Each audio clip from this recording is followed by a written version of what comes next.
Assalamualaikum warahmatollahi wabarakatuh. Baik lagi dengan saya Ruli Bakemono Garage. Oke guys, ini adalah episode 2 Project Car 14 Toyota Limo tahun 2011 X Express. Nah jadi seperti yang saya bilang di video sebelumnya, jadi untuk pengerjaan Project Car 11 ini kita fokuskan dulu di bagian kaki-kaki dan mesin, karena di bagian ini penyakitnya banyak banget, terutama di bagian kaki-kaki.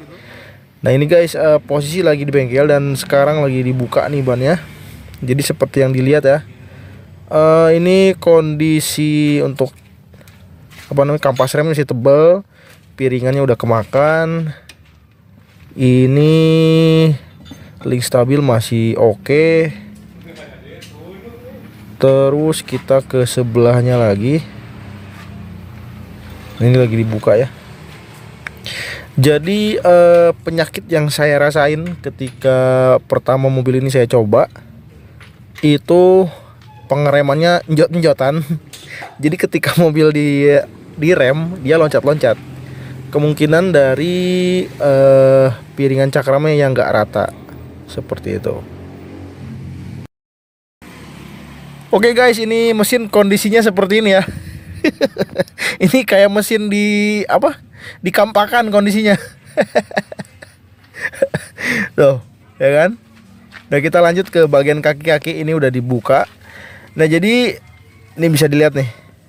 Ya kan? Untuk karet bushing arm yang gede, dia udah dilas, ya kan? Ini saya nggak tahu kenapa alasannya dilas.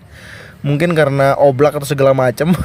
Jadi dilas, cuma diakalin dilas doang, ini parah. Nah kemudian ini, tie rod sama rak endnya udah loncer. Harusnya ini nggak bisa digerakin pakai tangan, karena ini kalau partnya masih bagus itu serat seperti itu. Ya untuk shock ini udah kelihatan dari kondisi fisiknya, ini shocknya mati. Terus nih piringan cakram sebelah sini sama kemakan juga tuh, parah. Jadi salah satu penyebab ini juga sama nih, liner fender hancur juga tuh.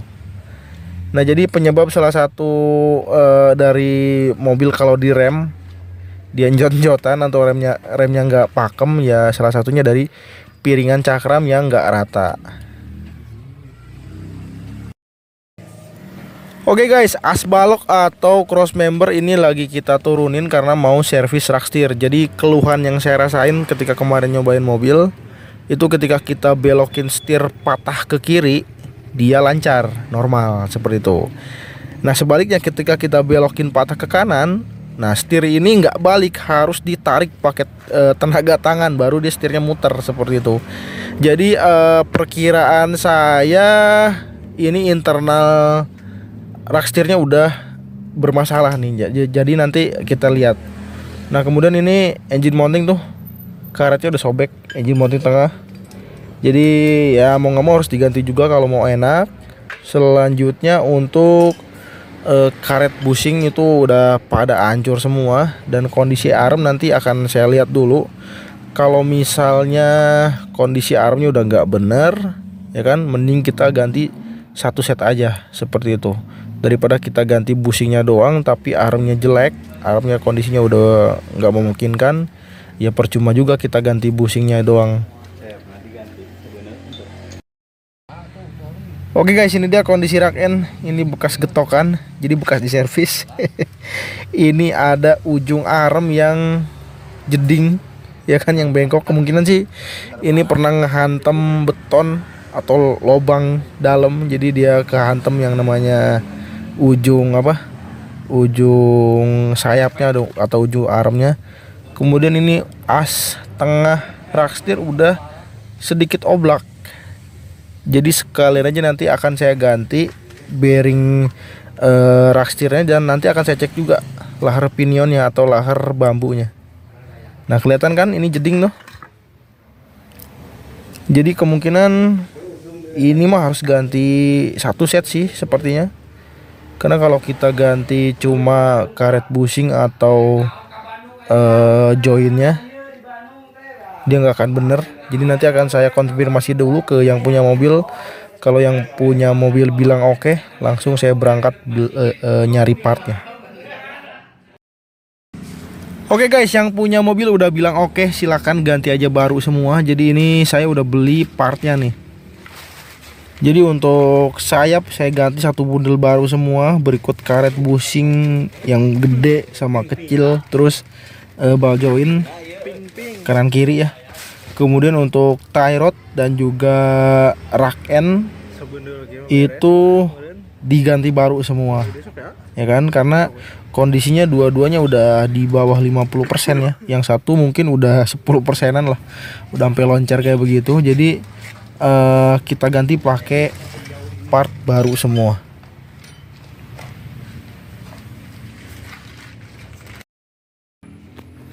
Oke guys, ini lagi pemasangan arm baru. Tuh kan. Jadi kalau posisinya lagi dibuka nih yang namanya cross member atau as balok, dia kelihatan gampang banget pasangnya. Tapi kalau pasangnya di as baloknya posisi terpasang di mobil itu kayaknya susah banget pasangnya. Tuh. Ya kan? Tinggal masukin kayak begini aja udah kelar.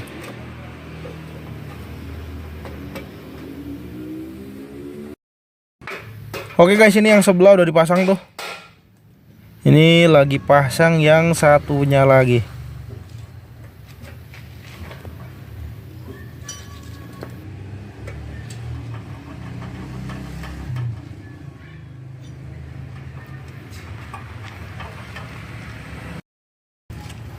Lanjut ke rakstir guys. Jadi ini rakstirnya lagi dipretelin dulu. Dan setelah dipretelin nanti akan kita lihat kondisi internalnya seperti apa.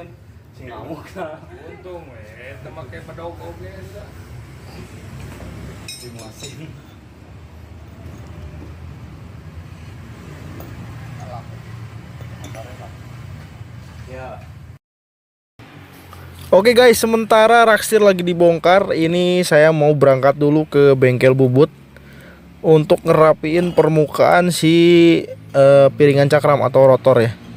Tuh. Jadi kondisinya udah kayak begini nih. Nah, jadi ketika mobil ini dipakai ya, dia ada bunyi di bagian ban depan itu kayak srek srek srek srek srek. Ya kan? Kayak ya piringan cakramnya nggak rata seperti itu. Dan yang paling parah ini yang sebelahnya nih, piringan cakram yang ini nih. Ini tuh bunyinya kenceng banget. Nah, bisa dilihat ya kondisinya seperti ini. Yang paling parah di bagian belakangnya nih. Tuh. Ini sampai dalam kayak begini. Waduh, parah banget ini. Jadi untuk piringan cakram ini akan saya bubut ya kan. Supaya bunyi-bunyian yang ada di kaki-kaki itu hilang seperti itu. Dan ini adalah bearing pinion rakstir atau lahar bambunya rakstir. Jadi kondisi lahar bambunya hancur kayak begini. Makanya ketika setir belok patah ke kiri itu nggak bisa balik atau keras baliknya, ya kan? Karena kondisi lahar pinionnya udah hancur seperti itu. Oke guys, sekarang langsung aja kita jalan ke bengkel bubut. Dan buat teman-teman yang nanyain kondisi si Purnomo, nah ini dia ya. Jadi si Purnomo udah pasang splitter depan dan juga lagi pasang side skirt seperti itu. Prosesnya seperti apa? Ditunggu aja video updatean dari si Purnomo. Ya, ini udah balik lagi ke bengkel. Piringan cakram udah selesai saya bubut. Dan ini lahar pinion yang hancur. Alhamdulillah ada yang jual di Sukabumi. Mereknya Koyo, ya kan? Bukan Koyo yang ditempel di badan, yang panas bukan. Ini Koyonya Koyo bearing atau lahar seperti itu. Jadi untuk si bearing pinion ini atau lahar bambu ini partnya sama ya dengan Avanza, Xenia dan juga Rush kalau nggak salah, Toyota Rush. Jadi buat teman-teman yang mau cari lahar bambu atau bearing pinion seperti ini, ya tinggal ngomong aja ke enci-enci atau engkong-engkong tokonya, bilang aja kalau nggak punya Vios bisa juga pakai punya Avanza. Nah, jadi untuk kondisi piringan cakram, nah sekarang sudah rata dan ini sudah dipastikan bunyi-bunyi serak-serakan yang nggak jelas itu udah pasti bakal hilang, ya kan? Dan juga ya muternya pasti lebih lancar, ini yang namanya si bearingnya seperti itu. Dan mudah-mudahan juga penyakit rem yang apa? Yang ajrut-ajrutan, yang enjot-enjotan lu pas di rem itu mudah-mudahan hilang juga. Jadi ya penyakitnya dari sini salah satunya seperti itu. Nah, ini untuk kondisi rak setirnya ini masih bagus, bearingnya yang tadi oblak udah saya ganti baru. Ini pakai bearing merek Koyo juga sama. Nah, untuk posisi lahar bambu, nah di dalam situ tuh, ya kan? Jadi si lahar bambunya nanti dipasang ke sono, terus as yang tadi ada gigi nanasnya dimasukin, terus klipnya dipasang, udah selesai seperti itu.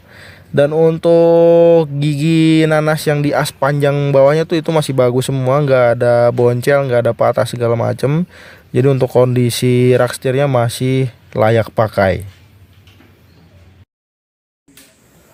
Oke guys, ini udah jam setengah 10 malam. Jadi kemungkinan untuk kaki-kaki ini beresnya jam 12-an lah ya, 12 malam. Tapi saya mau pamit izin pulang duluan karena udah ngantuk dan juga capek. Tadi bolak-balik nyari arem, terus beli tie rod, terus rak end, dan yang terakhir tadi ngebubut piringan cakram seperti itu. Jadi mudah-mudahan besok urusan kaki-kaki udah hampir selesai ya. Jadi setengah hari mungkin lanjut besok ke bagian kaki, dan setengah harinya lagi lanjut ke bagian mesin. Karena bagian mesin belum dicek, cuma di scan doang. Kemarin fault kodenya muncul 7 biji, 3 diantaranya itu penyakit dari coil, ya kan, mesinnya pincang. Dan mungkin masih banyak part lain yang harus dibenerin dan yang harus diganti untuk di bagian mesin seperti itu. Jadi untuk video kali ini segitu dulu aja. Terima kasih telah menonton, sampai jumpa di video berikutnya. Wassalamualaikum warahmatullahi wabarakatuh.